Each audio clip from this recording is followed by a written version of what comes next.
토트넘의 극적인 역전승 이후 경기장의 모든 조명이 하나의 이름에 집중되는 듯했습니다. 바로 손흥민. 그러나 경기가 끝난 뒤 언론을 더 놀라게 한 것은 브렌트포드의 감독 토마스 프랑크의 충격적인 발언이었습니다. 기자회견에서 프랑크는 단순한 찬사에 그치지 않았습니다. 오히려 축구계 전체를 뒤흔들 만한 평가를 내놓으며 모두를 놀라게 했죠. 솔직히 말해서 오늘 손흥민이 없었다면 토트넘은 큰 점수차로 패배했을 것이다. 이 말은 그 자체로 강렬했지만 프랑크는 그 이상을 덧붙였습니다. 우리의 전술은 완벽했다. 하지만 손흥민 한 명이 브렌트포드의 모든 계획을 송두리째 무너뜨렸다. 마치 손흥민이 경기장의 한복판에서 돌풍처럼 모든 것을 휩쓸고 간 듯한 모습이었습니다. 프랑크는 손흥민을 토트넘 감독 포스테코글루의 핵무기라고 비유하며 예측 불가능하고 막을 수 없는 선수라는 말을 남겼습니다. 이 발언은 기자회견장을 긴장감으로 가득 채웠습니다. 이는 단순한 칭찬이 아니었습니다. 오랜 경험을 가진 감독이 자신의 모든 준비가 손흥민 앞에서 무력해지는 장면을 목도한 후 내놓은 깊은 인정이었죠. 프랑크는 우리는 모든 상황에 철저히 대비했다. 그러나 손흥민은 예측도 통제도 불가능한 선수다. 오늘 토트넘은 팀으로 이긴 것이 아니라 손흥민 덕분에 승리했다. 고 덧붙이며 손흥민의 압도적인 영향력에 놀라움을 금치 못했습니다. 토마스 프랑크의 기자회견에서 나온 손흥민에 대한 발언은 사실 빙산의 일각이었습니다. 그는 공식적인 자리에서 손흥민의 실력을 높이 평가했지만 그 뒤에서 나눈 비공식적인 대화가 전문가들의 침묵을 불러일으켰습니다. 과연 프랑크는 어떤 이야기를 더 나눴을까요? 그가 언급한 것처럼 손흥민은 상대 팀의 변명을 완전히 차단할 정도로 압도적인 존재감을 발휘했습니다. 플래시 TV와의 특별 인터뷰에서 밝혀진 내용은 더욱 흥미로웠습니다. 프랑크는 손흥민을 두고 단순한 공격수가 아니라 게임의 흐름을 바꿀 수 있는 결정적인 선수라고 말했습니다. 그는 상대가 아무리 철저한 전술을 준비해도 손흥민은 경기 내내 허점을 찾고 그걸 무너뜨릴 수 있는 선수다. 그를 막는다는 건 사실상 불가능하다. 고 강조했습니다. 이는 단순한 찬사를 넘어 패배에 대한 변명조차 허락하지 않는 손흥민의 절대적인 영향력을 인정한 셈이죠. 손흥민의 놀라운 활약 뒤에 숨겨진 비밀. 손흥민은 그저 득점만 잘하는 선수가 아닙니다. 그는 전술적 유연성을 갖춘 선수로 상대 수비진이 그를 어느 위치에서 막으려 하든 간에 끊임없이 빈 공간을 만들어내며 상대의 약점을 집요하게 공략합니다. 특히 토트넘이 어려운 순간에도 그의 존재는 마치 광야의 등불처럼 팀을 이끄는 힘이 되었죠. 손흥민은 그날 경기에서도 역습 상황에서 번개처럼 빠른 움직임으로 브렌트포드의 수비진을 뒤흔들었습니다. 이는 토마스 프랑크조차 어떻게 막아야 할지 알 수 없었다. 고 할 만큼 예측 불가능한 플레이였습니다. 포스테코글루의 전술적 압박. 그러나 그 경기의 다른 이야기는 토트넘의 전술적 문제였습니다. 토트넘은 프리미어리그 4라운드에서 13위에 머물며 팬들의 실망을 자아냈습니다. 경기장은 불안과 긴장감으로 가득 차 있었고 영국 현지의 팬들은 포스테코글루 감독의 경지를 외치기 시작했습니다. 그의 전술이 팀의 문제를 야기하고 있다는 비판이 끊이질 않았습니다. 특히 그의 후방 빌드업 전략이 논란이 되었는데 양 풀백들이 상대 페널티 박스 안쪽까지 깊숙이 올라가 공격에 가담하는 방식은 매우 위험했습니다. 이 공격 방식은 볼 소유권을 잃었을 때 양쪽 풀백이 비워둔 공간이 상대 팀의 역습에 완벽한 기회를 제공할 수 있는 약점으로 작용했습니다. 몇몇 전문가들은 이러한 전술적 허점을 지적하며 볼을 뺏겼을 때 팀 전체가 너무 쉽게 무너진다 고 평가했습니다.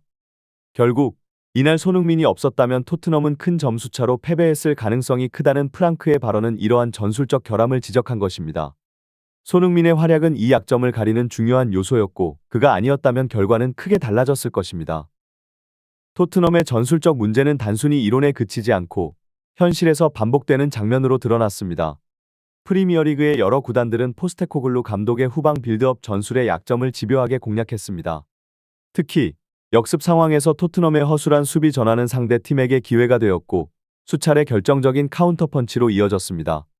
많은 축구 팬들은 이에 대해 토트넘의 페널티 박스 침투 능력은 정상급이지만 골을 마무리하는 능력은 하위권에 머물러 있다 는 날카로운 비판을 쏟아냈습니다.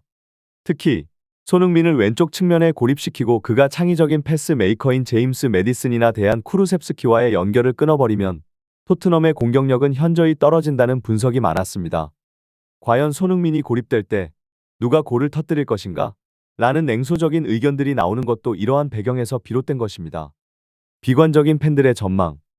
이러한 상황을 인식한 영국 현지의 토트넘 팬들은 브렌트포드와의 경기 전부터 상당히 비관적인 전망을 내놓기 시작했습니다. 경기가 비록 토트넘의 홈구장에서 열리긴 했지만 포스테코글루의 전술적 약점을 노린 브렌트포드가 우위를 점할 가능성이 크다는 예상이 지배적이었습니다. 그동안 반복된 전술적 실패와 공격 마무리의 부재는 팬들에게 큰 실망을 안겼고 경기 전 분위기는 불안으로 가득 찼습니다. 아스널전과 동일한 라인업 그러나 다른 문제. 토트넘은 이전 아스널전과 동일한 선발 라인업으로 브렌트포드와의 경기에 임했습니다. 최전방에는 솔랑케가 자리 잡았고 왼쪽 윙포워드로는 토트넘의 에이스인 손흥민이 배치되었습니다. 오른쪽 윙에는 신입 선수 브렌난 존슨이 기회를 얻었고 메디슨과 쿠루셉스키는 공격형 미드필더로 창의적인 플레이를 펼칠 준비를 마쳤습니다. 수비형 미드필더로는 비수마 대신 벤탄쿠르가 나섰습니다.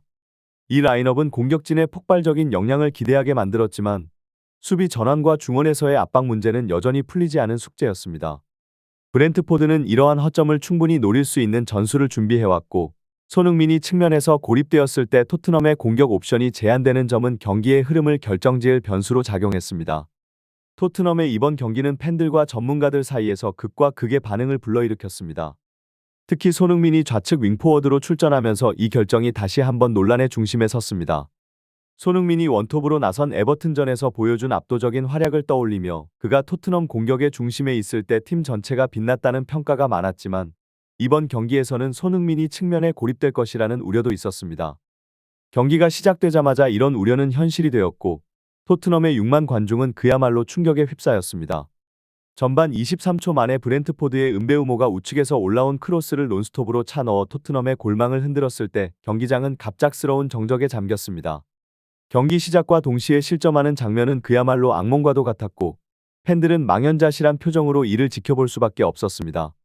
페드로 포로에 대한 질타. 특히 수비에서 결정적인 실책을 범한 페드로 포로가 팬들의 비난의 중심에 있었습니다.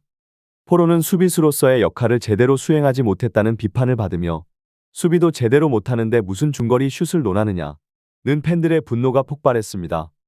이는 단순한 실책 이상의 문제로 인식되었는데 포스테코글루 감독의 전술도 함께 도마에 올랐습니다. 포스테코글루는 수비적으로 불안한 포로에게 공격 기회를 몰아주며 그가 중거리 슛을 시도하게 했습니다. 이는 팀 전체의 균형을 무너뜨리는 요인으로 작용했고 토트넘의 수비와 공격이 모두 허술해졌습니다. 포로가 공격에 가담하는 과정에서 수비 전환이 늦어지거나 공간을 비우는 장면은 상대에게 계속해서 기회를 내주었고 이는 곧 경기 초반 브렌트포드에게 선제골을 허용하는 결과로 이어졌습니다. 존슨의 부진과 실패한 크로스. 토트넘은 오른쪽 측면에 브렌난 존슨을 활용하려 애썼지만 그의 크로스는 번번이 실패했고 몇 차례 슈팅도 정교함을 잃어 초반 기회를 모두 놓쳤습니다. 존슨은 브렌트포드 수비를 흔들 수 있는 능력이 있음에도 불구하고 결정적인 순간마다 부정확한 크로스와 슈팅으로 찬스를 날려버렸습니다. 이는 공격 전개가 손흥민이나 메디슨을 통해 이루어질 수 있었던 기회를 소멸시키는 결과로 이어졌죠. 손흥민의 고립과 팀 전술의 한계. 손흥민은 측면에 배치된 상황에서 브렌트포드의 집중적인 견제를 받으며 고립되었습니다. 그는 여러 차례 날카로운 패스를 시도하며 공격에 기여하려 했지만 포로와 존슨의 부진으로 인해 그의 노력은 결실을 맺지 못했습니다. 손흥민이 중앙에서 활약할 때와 비교해 측면에 머물렀을 때의 팀 전술이 얼마나 큰 차이를 보이는지를 이번 경기는 극명하게 보여주었습니다. 팬들의 실망과 분노가 경기 초반 패배 위기 속에서 터져나왔지만 토트넘은 금세 분위기를 전환시켰습니다. 전반 8분 브렌트포드를 상대로 펼쳐진 토트넘의 고강도 압박은 마치 무대 위에서 펼쳐지는 긴박한 연극처럼 모든 팬들의 시선을 사로잡았습니다. 토트넘 선수들 간의 패스는 매끄럽게 이어졌고 공은 빠르게 이동하며 상대 진영을 잠식해갔습니다. 이 긴장감이 절정에 달했을 때 메디슨의 강력한 슈팅이 브렌트포드 골키퍼에게 막혔지만 솔랑케가 재빠르게 움직여 세컨드 볼을 놓치지 않고 골망을 흔들며 동점골을 만들어냈습니다. 이 장면은 축구 전문가들 사이에서 큰 찬사를 받았습니다. 전방 압박에서 모든 선수들이 적극적으로 가담하며 팀으로서의 조직적인 압박을 보여준 것은 과거와 다른 모습이었죠. 전문가들은 이제 손흥민 혼자 힘겹게 상대 수비를 압박할 필요가 없다. 팀 전체가 함께 뛰어야 이런 기회가 나온다. 몇 팀의 변화된 압박 시스템에 대해 긍정적으로 평가했습니다. 이는 포스테코글루 감독이 추구하는 새로운 팀 철학이 드디어 경기장에서 결실을 맺는 순간이었습니다. 손흥민의 결정적인 찬스. 그러나 전반 25분 경기의 흐름을 바꿀 수 있었던 손흥민에게 결정적인 순간이 찾아왔습니다. 노마크 상황에서 절호의 기회가 주어졌지만 그 순간 골로 연결되지 않자 관중석에서는 아쉬움과 탄식이 터져 나왔습니다. 이전 경기에서 왼쪽 측면에 고립된 상황 속에서 손흥민은 자신의 기량을 충분히 발휘하지 못한 바 있었습니다. 이날 경기에서는 좀 더 활발한 움직임을 보여줬지만 찬스에서의 마무리는 여전히 완벽하지 않았습니다. 손흥민은 이번 경기에서 활발한 움직임과 공격 기회를 만들어내는데 중요한 역할을 했지만 그간의 고립된 위치에서의 플레이로 인해 감각이 다소 떨어진 듯 보이기도 했습니다. 하지만 그의 위치 선정과 공간 창출 능력은 여전히 빛났고 언제든 골을 터뜨릴 수 있는 위협적인 존재임을 증명했습니다. 전반 27분, 손흥민의 활약은 토트넘의 흐름을 완전히 바꿔놓았습니다. 팬들과 전문가들이 그에게 기대를 걸었던 이유가 드러나는 순간이었죠. 손흥민은 중앙에서 상대 진영으로 빠르게 돌파하며 오른쪽 측면에 브렌난 존슨에게 절묘한 패스를 내주었고 존슨은 이를 놓치지 않고 반대편 각도로 정확히 슈팅해 골망을 흔들었습니다. 이로써 토트넘은 2대1로 역전하며 경기의 주도권을 완전히 잡았습니다. 경기 후 분위기는 토트넘이 손흥민을 중심으로 성공적인 전술적 변화를 이루었다는 평가로 가득 찼고 포스테코글루 감독 역시 자신의 전술에 대한 의구심을 해소할 수 있었습니다.